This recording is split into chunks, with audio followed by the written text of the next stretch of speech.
El jueves 28 de abril es el repaso presencial y el jueves 5 de mayo es el primer parcial. El repaso presencial y el parcial, eso voy a ir mañana a la tarde para que me confirmen aula para poder garantizar la presencialidad, ¿sí?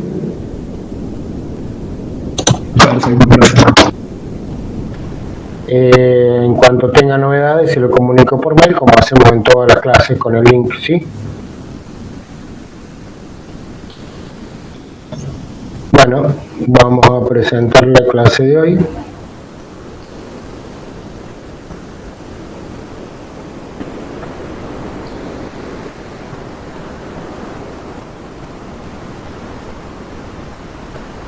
¿Se ve la pantalla? Sí, profesor. Bueno. Dijimos que vemos teoría elemental de costos. El objetivo de la clase es analizar la relación entre la función producción, la ley de rendimientos decrecientes y los costos, distinguir lo que es costos fijos y variables, costos marginales, costos explícitos e implícitos, entender el comportamiento de la relación entre los costos en el corto plazo y en el largo plazo, y comprender el concepto de los rendimientos a escala.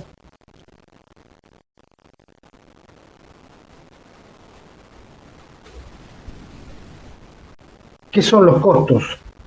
Vamos a apagar la cámara mía, así evitamos quitar internet al respecto. ¿Sí?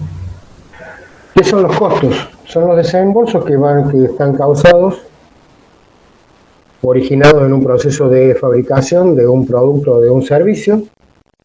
Por ejemplo, las materias primas, la mano de obra, la logística, el mantenimiento, mercancía, flete, servicios, depreciación de maquinarias, equipos, alquiler del local, entre otros. Y aquí hay que diferenciar lo que es costo de lo que es gastos. Gastos son los desembolsos causados por ácidos funcionales de la empresa que no necesariamente están vinculados al proceso productivo. Por ejemplo, los salarios del personal de administración, marketing, recursos humanos, sistemas, consumo y el consumo que esas áreas poseen, como teléfono, publicidad, venta, mantenimiento de vehículos, etc. El objetivo de toda empresa o de todo prestador de servicios siempre es obtener el máximo beneficio, el cual lo vamos a obtener teniendo la máxima diferencia entre el ingreso total y el costo total.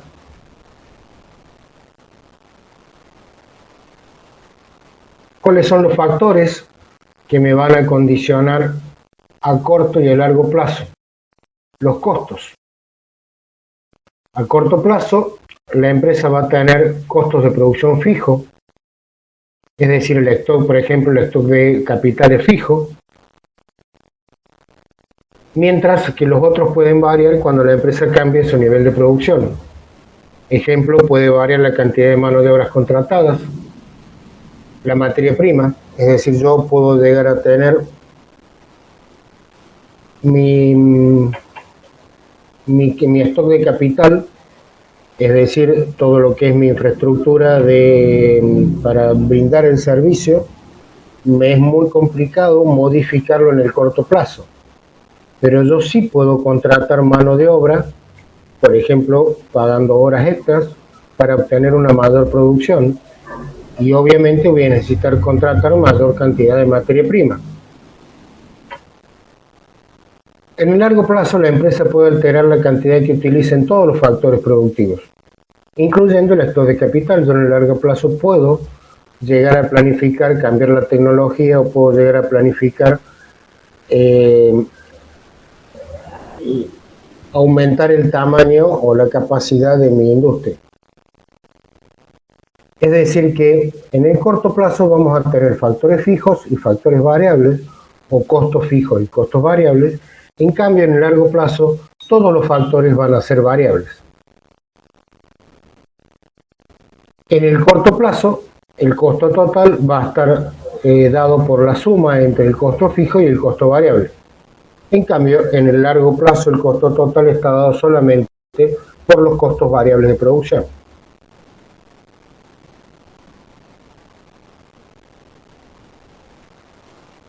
Dijimos costos variables y costos fijos. ¿Cuáles son los costos variables? Aquellos costos que van a variar con la cantidad producida, es decir, que varían con la producción. Por ejemplo, materia prima, mano de obra, energía, etc. Los costos fijos, en cambio, son independientes de la cantidad producida. Por ejemplo, los alquileres, seguros, mantenimiento de rutina, costos de salarios de administración, salarios de gerencia, que son gastos que son totalmente independientes de la cantidad producida. Podemos definir el costo medio como el costo por unidad de producción, que va a ser igual al costo total dividido la cantidad producida, y también el costo marginal, que es el aumento que experimenta el costo cuando se produce una unidad adicional de producción. Es decir, el costo marginal lo vamos a ver reflejado como la variación del costo total respecto de la variación de producción. Refleja cuánto eleva el nivel de producción de una empresa en una unidad.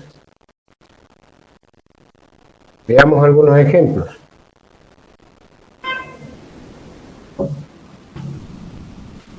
Tenemos cantidades, costo total, costo fijo, dijimos que son independientes de la cantidad producida. El costo total va a ser la suma de costo fijo y costo variable, por lo tanto, si tengo el costo total y el costo fijo, por diferencia puedo obtener el costo variable. Costo unitario, costo fijo unitario va a ser el costo fijo dividido la cantidad producida. En la medida en que va incrementándose la cantidad producida, el costo fijo unitario va a ir disminuyendo. Costo variable unitario.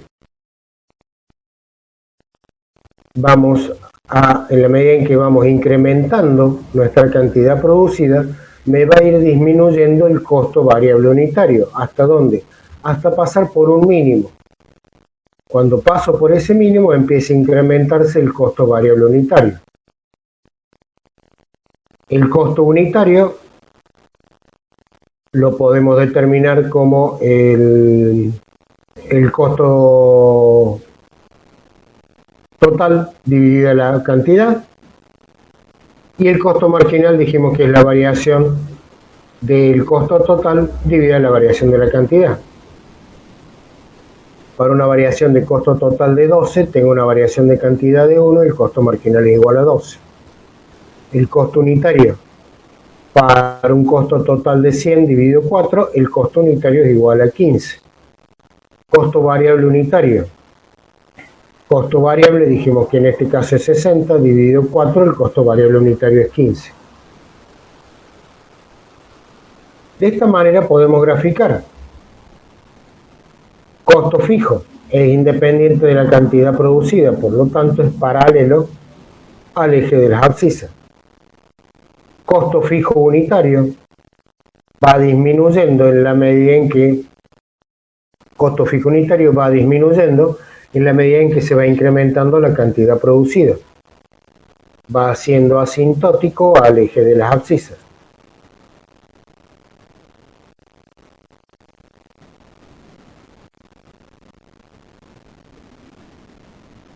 Veamos los costos variables.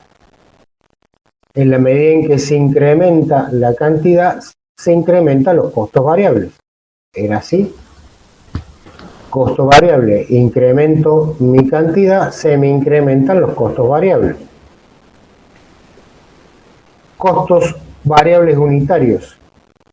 Dijimos que el costo variable unitario, en la medida en que incrementaba la producción, iba disminuyendo hasta llegar a pasar un mínimo, y a partir de ahí comenzaba a incrementarse el costo variable unitario. Pasa por un mínimo y a partir de ahí se incrementa el costo variable unitario. Resumiendo, podemos decir que tenemos los costos fijos totales y los costos variables totales. El costo total va a ser la suma del costo fijo más el costo variable.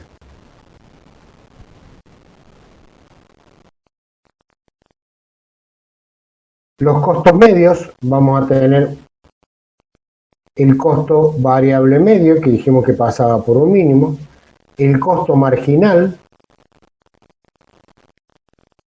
y si vemos el costo marginal pasa por un mínimo que es coincidente con el mínimo, va creciendo y me va a cortar en el punto mínimo del costo variable unitario. El costo marginal me va creciendo y me va a cortar al costo variable medio. También me va a cortar al costo total medio en el punto mínimo.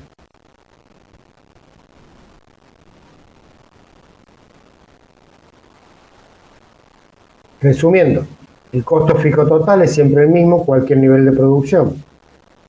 El costo variable aumenta a medida que la producción crece. El costo total aumenta en la medida en que la producción crece. La curva del costo fijo medio nos indica que este disminuye continuamente en la medida en que aumenta el nivel de producción, ya que los costos fijos se van a distribuir en la mayor cantidad de unidades producidas.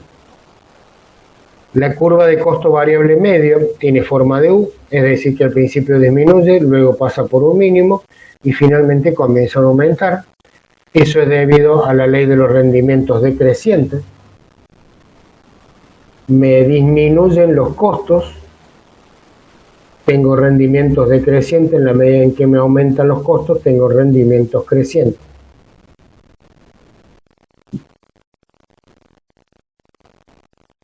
Rendimientos crecientes implica costos decrecientes, rendimientos decrecientes implica costos crecientes. La curva de costo total medio tiene forma de U, es decir, que también pasa por un mínimo.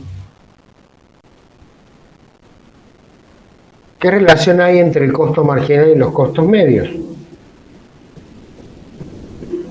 Dijimos recién que el costo marginal cortaba en el punto de mínima de la curva de costos medios variables y en el punto de mínima de la curva de costo total medio. El punto de mínima del costo total medio se encuentra siempre a la derecha del costo variable medio. El costo de mínima del costo variable medio, el punto de mínima, se encuentra siempre, el costo de mínima del punto de mínima del costo total medio se encuentra siempre a la derecha del punto de mínima del costo variable medio. Y ambas curvas son cortadas desde abajo en esos puntos mínimos por el costo marginal. Ambas curvas son cortadas desde abajo en esos puntos de costo mínimo. El costo marginal está siempre por debajo de los costos medios, tanto del costo medio como del costo variable medio, cuando estos últimos se encuentran decreciendo. Por el contrario, cuando los costos medios están creciendo, el costo marginal está siempre por encima de ellos. Cuando están decreciendo, el costo marginal se encuentra por debajo. Cuando están creciendo, el costo marginal se encuentra por encima.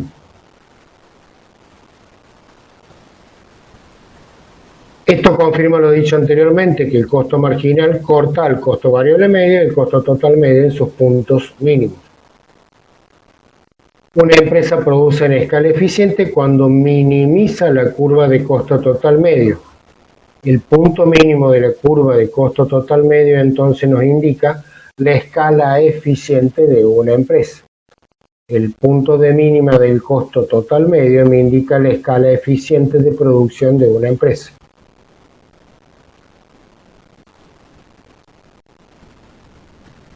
Veamos un ejemplo.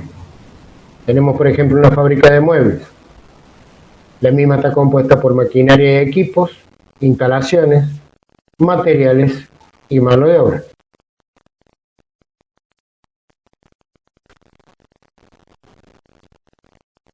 ¿Qué pasa con los costos cuando aumenta la producción? Los costos fijos, alquileres, depreciación, gastos de administración, son fijos, por lo tanto no van a cambiar cuando se incrementa la producción. En cambio, los costos variables, cuando se incrementa la producción, sí van a variar, es decir, los materiales y la mano de obra directa.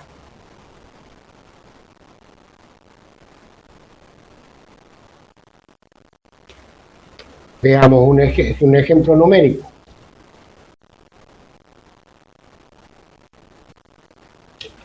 Tengo un factor fijo, el número de maquinarias, que son 5. Tengo un factor variable, la cantidad de mano de obra, y la cantidad producida. Cada factor fijo tiene un costo de 2 unidades monetarias y cada factor variable tiene un costo de 4 unidades monetarias. Por lo tanto, puedo calcular el costo fijo como la cantidad, el factor fijo, por las unidades monetarias fijas, 2,5 por 2,10, el cual sería constante, y puedo tener un factor, también calcular el costo variable como la cantidad de factor variable por 4, que sería el valor de unidades monetarias. 1 por 4, 4, 2 por 4, 8 y así sucesivamente. El costo total va a ser la suma del costo fijo más el costo variable porque estamos hablando en el corto plazo. 10 más 8, 18, 10 más 12, 22, 10 más 16, 26.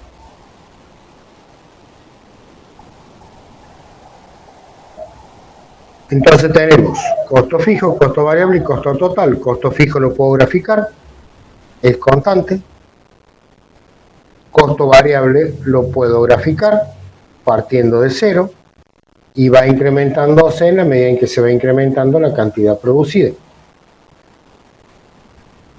Costo total va a ser la suma del costo fijo más el costo variable. Es decir, en cada punto de las abscisas, yo puedo, en cada punto de la abscisa, en ordenada voy a tener la componente de costo fijo y de costo variable.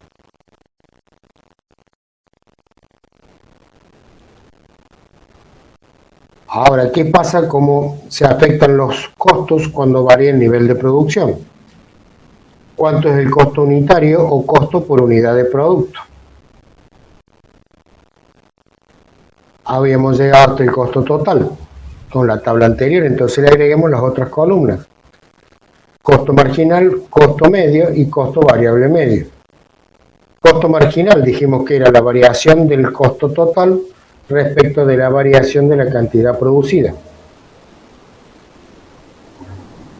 Para una variación de 4 de costo total, 14 menos 10, 4, tengo una variación de 6 unidades producidas, es decir que tengo 4 sextos, 2 tercios, me da 0,67. Para una variación de 4 en el costo total de 18,14, tengo una variación de 8 en la cantidad producida. 4 sobre 8 me da un medio, 0,5. Y así sucesivamente puedo calcular todos los costos marginales. El costo medio. Costo medio dijimos que era el costo total dividido la cantidad. 14 dividido 6 me da 2,33. 26 dividido 27 me da casi 1. 42 dividido 41 me da un poquito más de 1. Costo variable medio es el costo variable dividido la cantidad. 4 sobre 6, 0,67. 8 sobre 14, 0,57. Y así calculamos todos los costos variable medio. Podemos comenzar a graficar. Costo marginal empieza a disminuir, pasa por un mínimo que estaría más o menos en 0,50, a partir de ahí comienza a crecer hasta llegar al máximo valor que es de 2.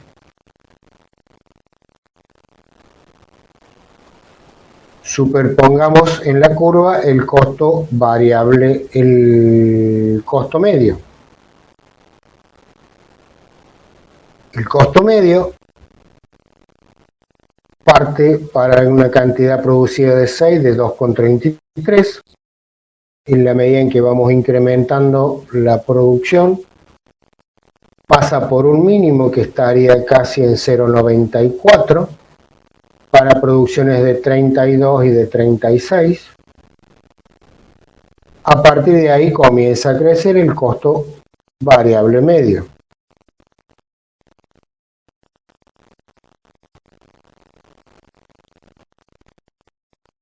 Podemos agregar el costo variable, perdón, antes fue el costo total medio, ahora podemos agregar el costo variable medio. Costo variable medio parte de 0,67 con la menor cantidad producida. En la medida en que incrementamos, pasa por un mínimo que estaría dado alrededor de 0,56. Y a partir de ahí comienza a crecer el costo variable medio. De esta manera podemos confirmar que el costo marginal me corta en los puntos de mínima de la curva de costo variable medio y de costo total medio, viniendo desde abajo.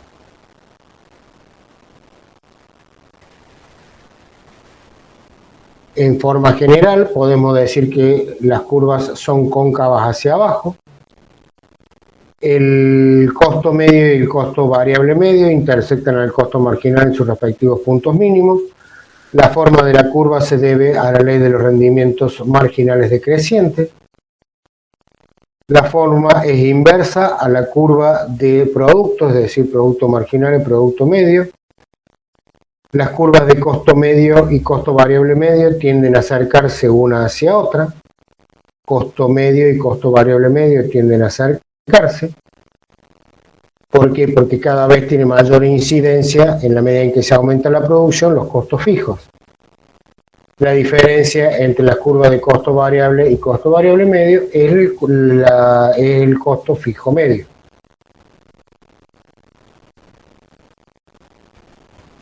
Todo eso en el corto plazo. ¿Qué sucede en el largo plazo? En el largo plazo podemos llegar a tener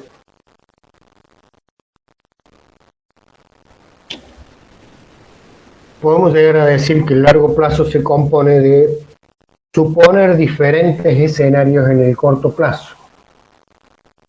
Es decir, yo puedo tener... Tengo una pregunta. ¿Sí?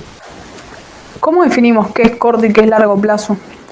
¿O depende? Normalmente, corto plazo habla de 0 a 2 años o 3 años. Bien. Y a partir de ahí empieza a ser largo plazo. Bien, perfecto. Por eso cuando hablábamos los otros días de oferta y demanda, ¿se acuerda cuando veíamos la última parte de los precios mínimos que se producía en ese caso en mercado negro? Lo primero que había era un ajuste por las curvas de oferta y demanda, se corría la demanda y se me incrementaba el precio. ¿Por qué? Porque las empresas podrían aumentar la cantidad ofrecida, pero para eso tienen que aplicar el largo plazo porque tienen que modificar su estructura. ¿Se comprende, María Victoria? Sí, sí. Entonces, volviendo, el largo plazo. El largo plazo podemos suponer que está compuesta por diferentes escenarios en el corto plazo.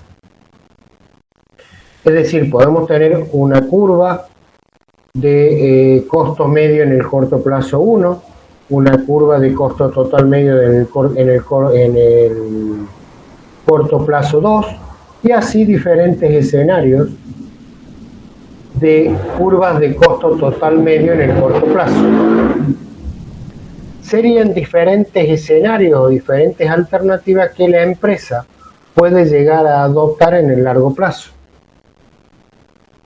La envolvente de todas esas curvas o esos escenarios en el corto plazo me va a dar la curva total media en el largo plazo.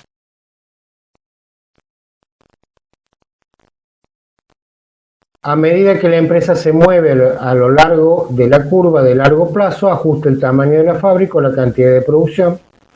La curva del costo total medio de largo plazo tiene forma de U y envuelve las de corto plazo por abajo. Es importante destacar en este caso que existe solo una curva de costo total medio en el corto plazo, que es cortada a la curva del costo total medio en el largo plazo en su punto medio, en su punto mínimo. A este tamaño de planta se lo denomina escala óptima de producción o escala eficiente. Las otras curvas de costo total medio en el corto plazo son tangentes a la curva de costo total medio de largo plazo en un solo punto, pero no justamente en sus puntos de mínimo.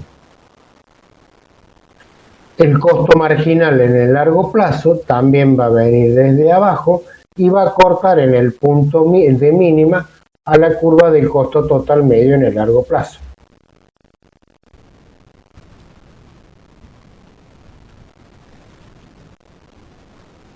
Rendimientos de escala. Si a medida que la cantidad de producción o escala de producción aumenta, el costo total medio de largo plazo que puede llegar a pasar. Costo total medio de largo plazo.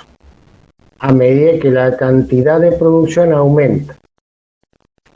Si me disminuye el costo total medio, tenemos rendimientos crecientes a escala o economías de escala. Estamos disminuyendo nuestros costos totales medios. Si no se modifica, los rendimientos son constantes o a escala.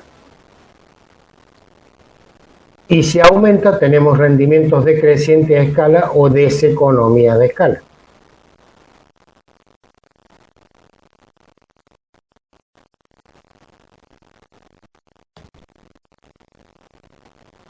El volumen de producción óptimo es aquel que, por la condición ceteris paribus, recordemos cuál era, dejábamos fijos todos los variables y solamente analizábamos una, hace mínimo el costo total medio. La curva del costo total medio se asemeja a una U, de ahí el nombre de curva de U con la que se la conoce.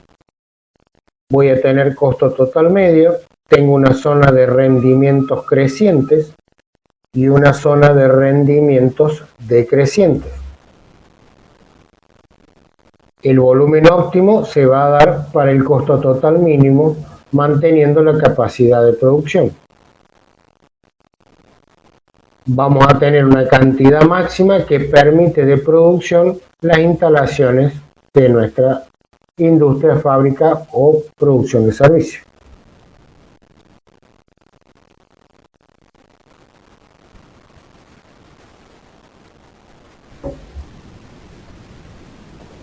¿Alguna duda de costos o alguna consulta? De mi parte no. Tampoco, profe. Bueno, vamos a seguir con mercados. Mercados. Primeramente la definición. Vamos a ver las clasificaciones. Dentro de las clasificaciones vamos a analizar 4 tipos como característica: de competencia perfecta, monopolio, oligopolio, competencia monopolística. Vamos a ver las curvas de demanda de los mercados, equilibrios de la firma y empresas o empresarios, que la vamos a terminar de ver en algunos casos en la clase siguiente.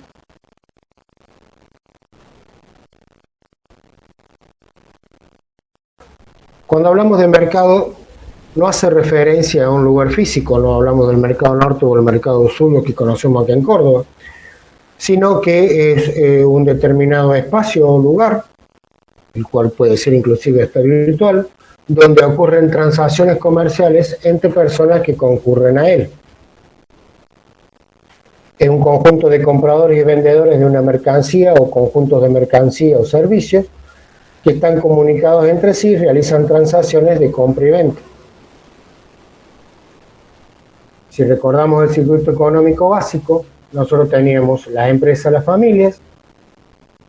Las familias ofrecían factores de producción en el mercado de factores de producción y las empresas pagaban por esos factores de la producción. ¿Mediante qué? Mediante pagaban un precio que estaba dado en el mercado por la ley de la oferta y la demanda. Por otro lado, las empresas producían bienes y servicios, las cuales eran consumidas por las familias, que pagaban un precio por esos bienes y servicios que estaba dado por la interacción entre la oferta y la demanda de bienes y servicios. Eso siempre y cuando estemos en presencia de un mercado libre. Ahora, ¿cuáles son los tipos de mercado que tenemos? Una de las clasificaciones más simples, y la que a mi modo particular resume o explica más los distintos tipos de mercado, es la de Stackelberg, el cual establece la clasificación en función de la cantidad de vendedores y de compradores. Si tenemos un solo vendedor y gran número de compradores, vamos a estar en presencia de un monopolio. Si disminuye a un pequeño número de compradores, va a ser un cuasi monopolio, y si tenemos un solo comprador, tenemos un monopolio bilateral. Si ya tenemos un pequeño número de vendedores y un gran número de compradores, estamos en presencia de un oligopolio. Si disminuye la cantidad de compradores, es un oligopolio bilateral, y si tenemos un solo comprador, un cuasi monopsonio. Si tenemos un gran número de vendedores y un gran número de compradores, estamos en presencia de un mercado de competencia perfecta. Si disminuye la cantidad de compradores, en un oligopsonio, y si queda un solo comprador, en un monopsonio. ¿Se comprende la clasificación? Sí, Es bastante simple. Analicemos cada uno de ellos. Empecemos primero por uno de los extremos, el de competencia perfecta. La primera cualidad que tenía es que había un gran número de compradores y vendedores. No hay control de precio por parte de las empresas. El precio lo fija exclusivamente el mercado. Los recursos tienen absoluta movilidad, es decir, se compra y se vende permanentemente. Los productos son homogéneos o estandarizados, es decir, no hay diferenciación de productos. La competencia se da por precios, las campañas extra precios son ineficientes, no tienen un buen resultado. Generalmente la estructura de costos y precios es conocida por los compradores y los vendedores. No hay inconvenientes para ingresar al mercado, es decir, no existen barreras en el ingreso. Si yo tengo el dinero para colocar esa empresa o ese negocio y cumplo con los requisitos que me solicita el municipio, lo puedo hacer sin ningún inconveniente. Ahora, pensemos entre todos, piensen ustedes, no pienso yo porque yo ya lo sé. Piensen ustedes, ¿qué actividad o rubro de nuestra vida cotidiana se rige bajo estas condiciones de un mercado de competencia perfecta?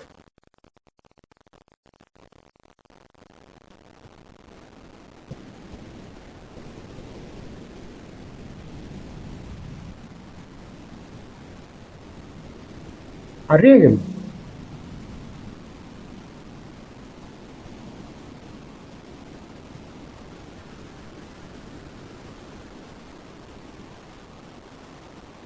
O si fueron todos. O Los supermercados pueden ser. ¿Cómo?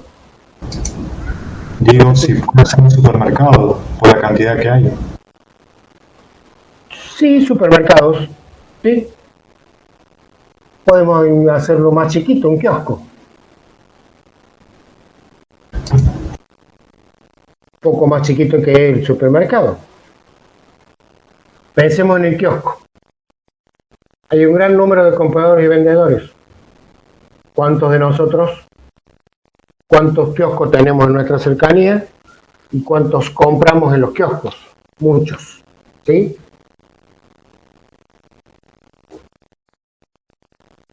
¿Quién fija el precio de los productos que vende el kiosco? Lo fija el mercado. Si yo voy a un kiosco y compro una gaseosa y después me doy cuenta que en el kiosco que está a la vuelta esa misma gaseosa está más barata, ¿qué voy a hacer? A comprar en el kiosco. Voy a cambiar de kiosco y me voy a ir al otro. Es decir, que la empresa no tiene control de precio. ¿Quién fija el precio? El mercado. Los recursos tienen absoluta movilidad, no tienen gran depósito, por lo tanto, tienen que estar reponiendo constantemente lo que están vendiendo. Los productos son homogéneos o estandarizados, no hay diferenciación. No, todos los kioscos venden lo mismo. Todos tienen los mismos alfajores, todos tienen los mismos caramelos. Puede haber alguna diferencia, digamos, en algunos productos elaborados porque tengan un proveedor diferente, pero en general todos tienen los mismos productos. La competencia se da por precio. Sí, difícilmente otra campaña te puede llegar a dar de servir porque el trato en la compra y la venta es muy rápida, por lo tanto tampoco se daría otro tipo de campaña que me permita tener una mayor clientela. La estructura de costos y precios es conocida por los compradores y vendedores. Normalmente todos los proveedores ya le tiran, digamos, a los kiosqueros un orden de magnitud de cuál sería el precio de venta. Y nosotros los compradores normalmente sabemos, si somos compradores de un determinado producto, sabemos cuál es el costo que normalmente tiene el mismo. Y finalmente no hay inconvenientes para ingresar en el mercado. No existen barreras. Si yo cumplo con los requisitos y tengo el dinero para hacerlo, me puedo poner un kiosco, por más que haya un kiosco, a media cuadra o al lado. ¿Se entendió? Sí, profe. Sí. Bien. Vayamos al otro extremo, monopolio. Dijimos que tenía un solo vendedor. Ese solo vendedor afecta o domina las transacciones y los precios frente a un gran número de compradores. Existe un control absoluto de precios, salvo que se lo impida. Los recursos son condicionados por la única empresa. Los productos no tienen sustitutos, no tienen competencia. El productor impone su estructura de precios y es imposible ingresar en el mercado. Vamos de nuevo al ejercicio que hicimos recién. ¿Se le ocurre alguna actividad, empresa, servicios o algo de nuestra... ¿Cómo? ¿Puede ser la energía eléctrica o el agua? Perfecto, sí, los servicios. Nosotros tenemos EPEC, Aguas Cordobesas, Ecogas, el transporte público de pasajeros, si bien está dividida en varias empresas que lo brindan, pero dentro de cada sector la demanda es cautiva, por lo tanto dentro de ese sector la empresa tiene su propio monopolio. Analicemos, por ejemplo, energía eléctrica, que fue el primer ejemplo que dieron. ¿Quién es el que nos provee energía eléctrica a nosotros? EPEC. ¿Quién fija el precio del kilowatt? EPEC, salvo a veces que lo pueda llegar a impedir el ente regulador de servicios públicos, el ERCEP, mediante alguna resolución que no le acepte algún incremento en la tarifa. Normalmente nunca sucede. ¿Los recursos están condicionados por la única empresa? Sí, la única empresa es la que dice cuándo invierte y cuándo no. Productos sin sustitutos. Si yo no quiero tener energía eléctrica, ¿qué otra alternativa tengo? Energía solar, lo cual tengo que tener la suficiente, colocar los suficientes paneles para llegar a tener el mismo servicio, o de lo contrario tener un generador en base a ¿cómo se llama? Combustible líquido. No existe competencia. Si yo me quiero poner a proveer energía eléctrica, tendría que hacer mi propio cableado, mis propias instalaciones, es decir, es bastante complicado. EPEC fija su estructura de precios y obviamente es imposible ingresar al mercado. Algún día tendremos una energía eléctrica virtual. Y nos queda el del medio, oligopolio.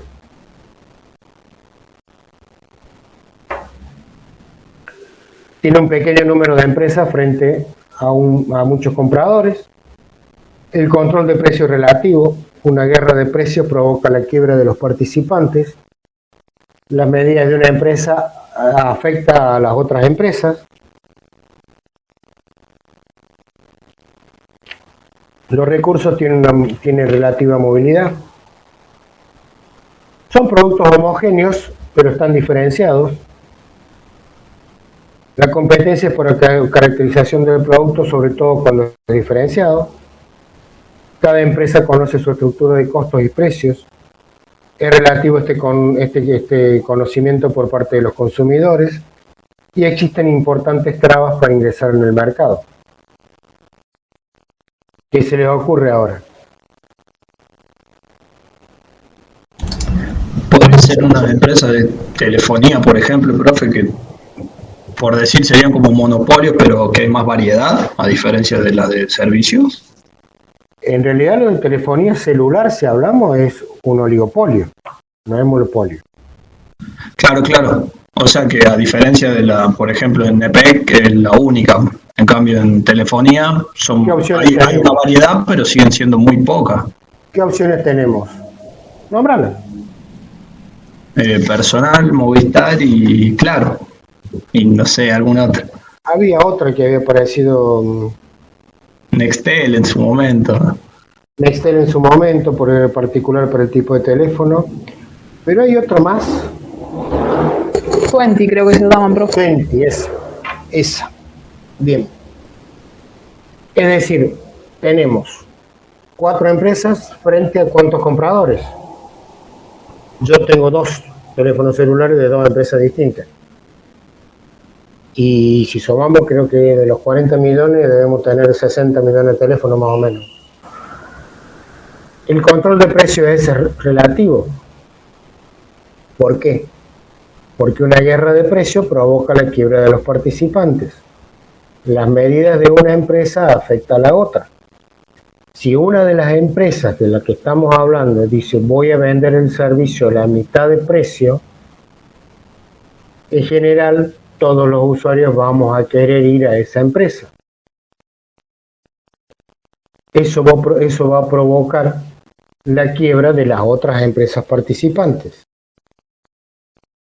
Incluso hasta puede llegar a dar la quiebra de la empresa que estamos hablando, que nos movamos todos, porque no tiene la capacidad para absorber a la cantidad de compradores.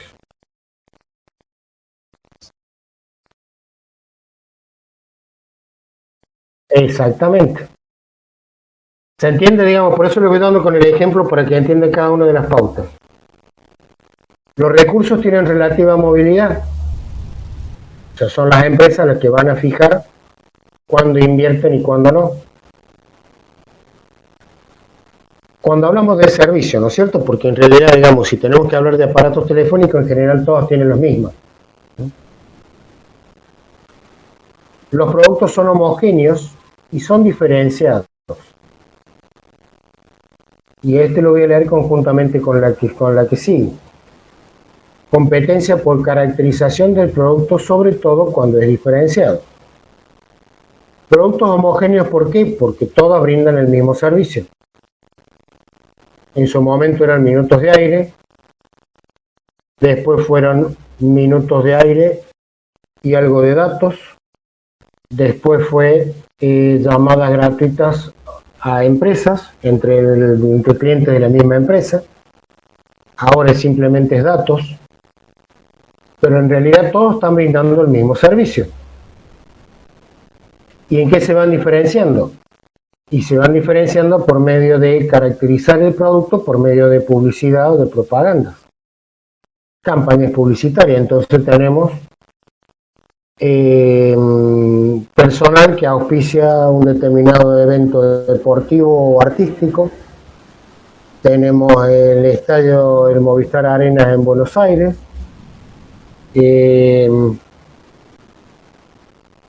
Tenemos en su momento, hace un tiempo atrás, con la compra también te ofrecían los ringtone gratis, no sé si se acuerdan, yo porque soy más viejo.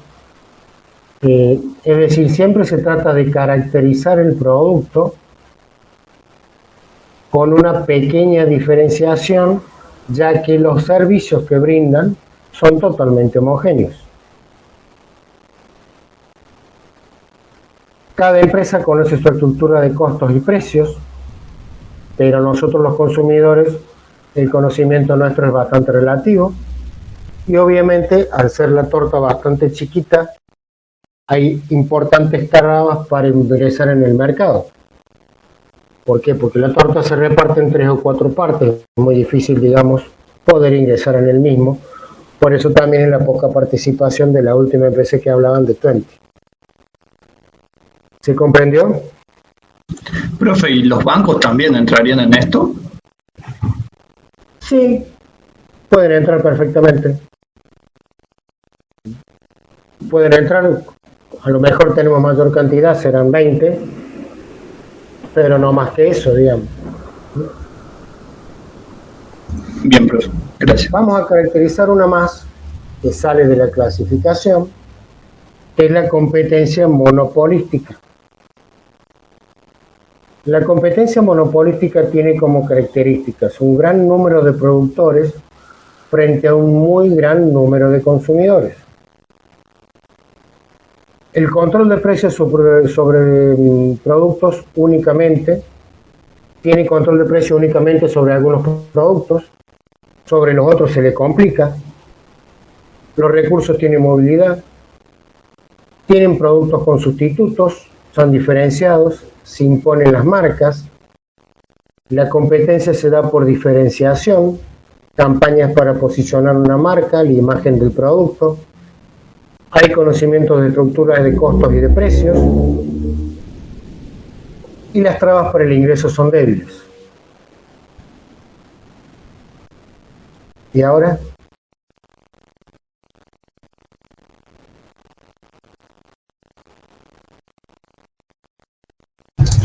¿Podría ser una empresa de gaseosa, por ejemplo? Perfecto. Empresa de gaseosas. ¿Cuáles son las que prevalecen las marcas? Coca-Cola, Pepsi. Friki, si querés tomarlo un poquito local. Pero aparte de esas 2 o 3 que nombramos, ¿cuántas marcas más adicionales hay?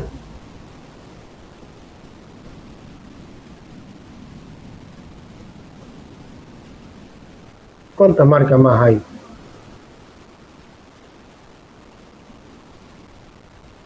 Unas 15 Un más. montón.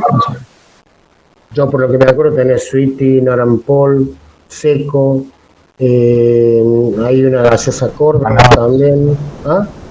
Manaos. Manaos, y cada lugar, cada pueblo, si alguno es del interior, aquellos fabricantes de agua o vendedores de agua o soda pueden llegar a tener en algunos casos hasta una gaseosa con nombre propio. Es decir, existe un gran número de vendedores y un gran número de compradores, pero el control de precios los tienen solamente sobre algunos de los productos. En el caso de Coca-Cola, Coca-Cola tiene control de precios sobre su producto estrella, que es la Coca-Cola, la Sprite y la Fanta. El resto en agua saborizada, en agua mineral, en agua con gas, no tiene control de precios.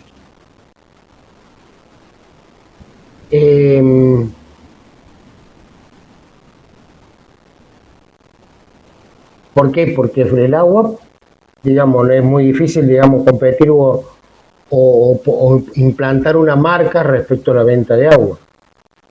Los recursos tienen movilidad. Los productos son sustitutos, sí. Podemos llegar, te nombramos un montón de marcas de gaseosa recién, pero están diferenciados casualmente por las marcas que se imponen. La competencia se da por diferenciación y acá podemos hablar de campañas para posicionar una marca, la imagen del producto. Recordemos las clásicas propagandas de Coca-Cola para Navidad y Año Nuevo. Recordemos las clásicas propagandas de Quilmes para los eventos deportivos. Por nombrar algunas, también puedo nombrar Nike, Adidas, en lo que respecta a otros rubros. Hay conocimiento de la estructura de costos y de precios. Y las trabas para el ingreso son débiles, sí. Si yo me quiero poner a fabricar una marca de zapatillas, la puedo fabricar. O una remera con una marca propia. ¿Se comprendió? Sí, profe. ¿Se notan las diferencias entre cada uno de los mercados? Sí, sí. Sí, profe. Bueno, bien. Curva de demanda en competencia perfecta. En competencia perfecta dijimos el precio lo fija el mercado. Por lo tanto, independientemente de la cantidad de demanda que haya, el precio es el mismo. Independientemente de la cantidad demandada, el precio es el mismo.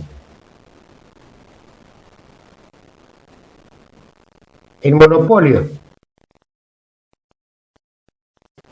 se me va a asemejar más a inelástica.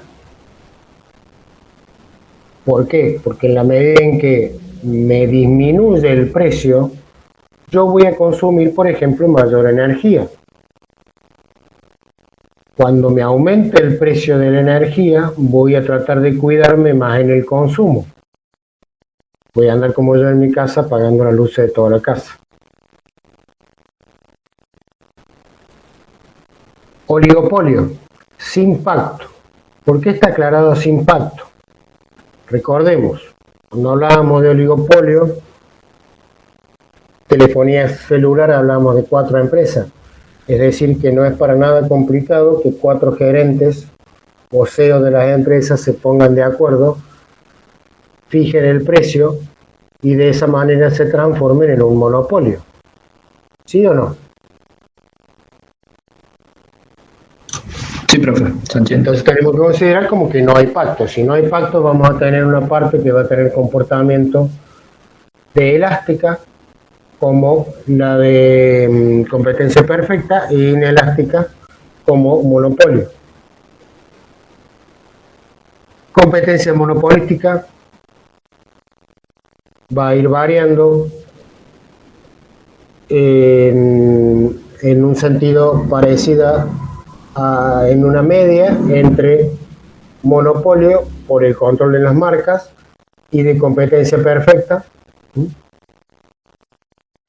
respecto a lo de la elasticidad de las curvas. Bueno, veamos algunos ejemplos para ir terminando la clase de hoy.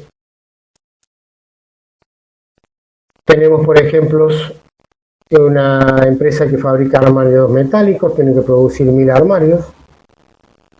Durante un determinado mes se han registrado los siguientes gastos: 20.000 pesos en chapa, 8.000 en herrajes y electrodos, 4.000 en pintura, 12.000 en mano de obra directa, 1.500 en gasto administrativo, 1.000 en mantenimiento de edificio de planta, 1.200 en energía para el taller, 3.000 en personal administrativo, 4.000 en gerente y secretaria, 2.000 en jefe de producción, 2.000 en alquiler y seguro.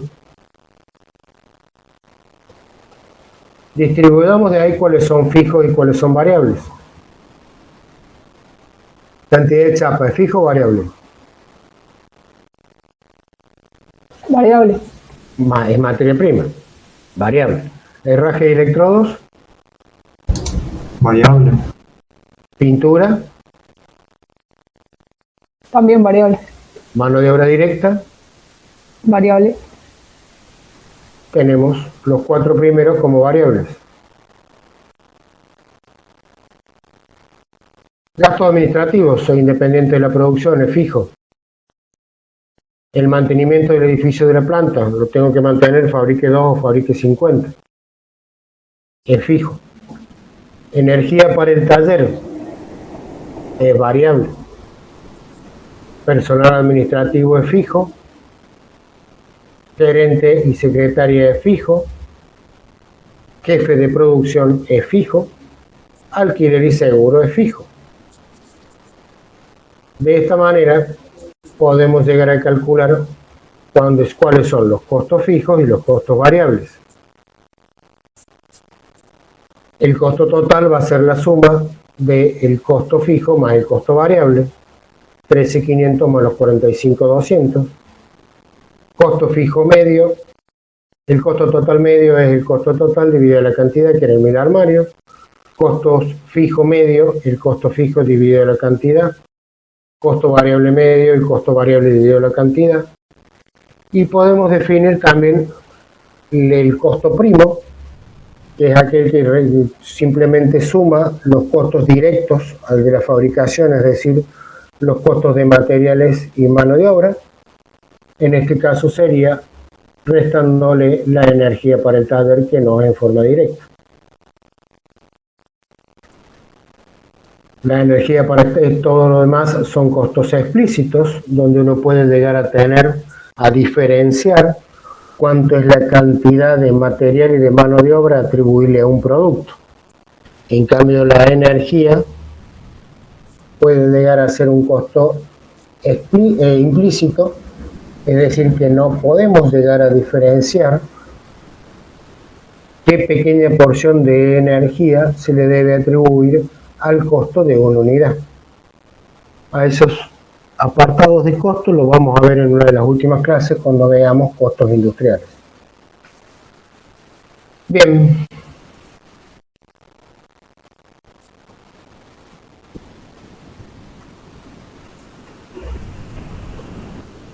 ¿Preguntas? No, profe, se entendió. Me cansé de hablar. Perfecto. La semana que viene es Pascua, felices Pascuas. Y nos Gracias, estamos profe, viendo igualmente. el próximo Igualmente. viernes. Gracias igualmente, profe. Buen fin de semana. Chao, gracias. Hasta luego, profe. Chao, profe, que esté muy bien. Hasta luego. Chau.